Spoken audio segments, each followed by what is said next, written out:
Pernahkah berada di sebuah fase ketika seseorang begitu berarti, tetapi keberanian untuk menyapa saja terasa begitu sulit? Pada akhirnya rasa itu hanya menjadi doa yang diam-diam disimpan, tanpa pernah benar-benar diungkapkan. Jika perasaan seperti itu tidak asing, maka novel yang satu ini layak untuk dibaca. Assalamualaikum warahmatullahi wabarakatuh. Shalom, Om Swastiastu, Namo Buddhaya, dan salam kebajikan. Salam literasi. Literasi untuk kesejahteraan. Halo semuanya, perkenalkan nama saya Nur Fadila Ramadhani. Saya siswi kelas 11 dari Mandua, Magetan. Pada kesempatan kali ini, saya akan meresensi sebuah novel yang bertema romansa.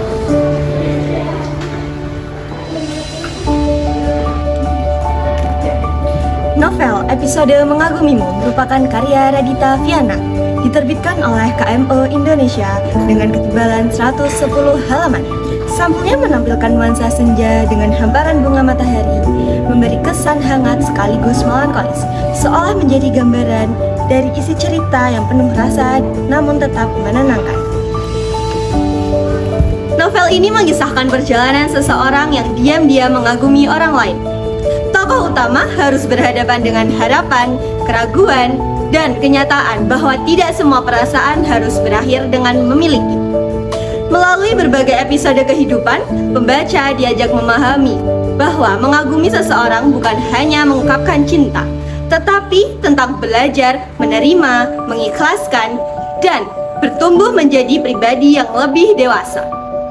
Alur cerita disampaikan secara sederhana, sehingga mudah untuk diikuti.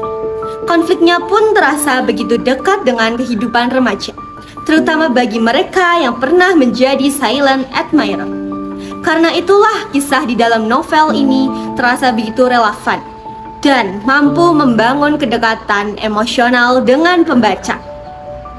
Salah satu kekuatan utama novel ini terletak pada karakter Tata yang digambarkan secara realistis. Pergaulatan batinnya secara alami, tidak berlebihan, sehingga setiap keraguan dan kegelisahannya mampu membuat pembaca ikut merasakan emosi yang sama.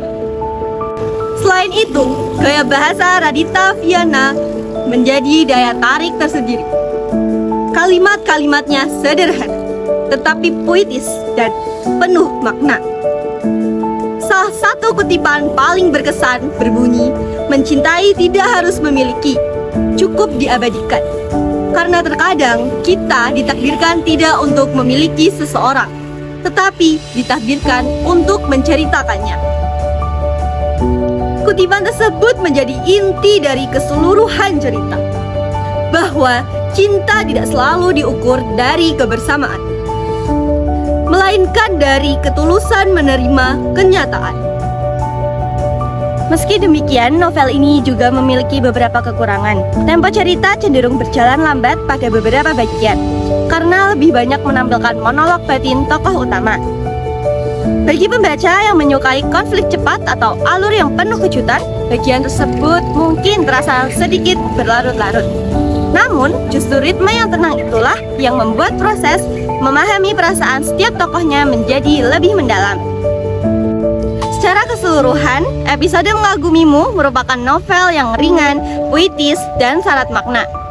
Buku ini mengingatkan bahwa tidak semua kisah cinta harus berakhir dengan saling memiliki. Terkadang rasa kagum yang dipendam merupakan proses berharga untuk belajar menerima, mengikhlaskan, dan bertumbuh menjadi pribadi yang lebih dewasa. Bagi pembaca yang menyukai novel bertema romansa dengan sentuhan reflektif dan emosional, buku ini sangat layak untuk masuk dalam daftar bacaan. Lalu, menurut teman-teman semua, apakah mengagumi seseorang itu harus selalu diungkapkan? Atau memang justru ada perasaan yang cukup disimpan sebagai kenangan? Sekian resensi buku dari saya. Mohon maaf atas segala kekurangan. Semoga bermanfaat dan menambah referensi bacaan teman-teman semua. Terima kasih dan sampai jumpa. Pergi ke pasar membeli pita. Pita diikat dengan tali. Perpustakaan tempat merajut cita, ilmu didapat tanpa henti. Saya Nur Fadila Ramadhani, pamit undur diri. Wassalamualaikum warahmatullahi wabarakatuh.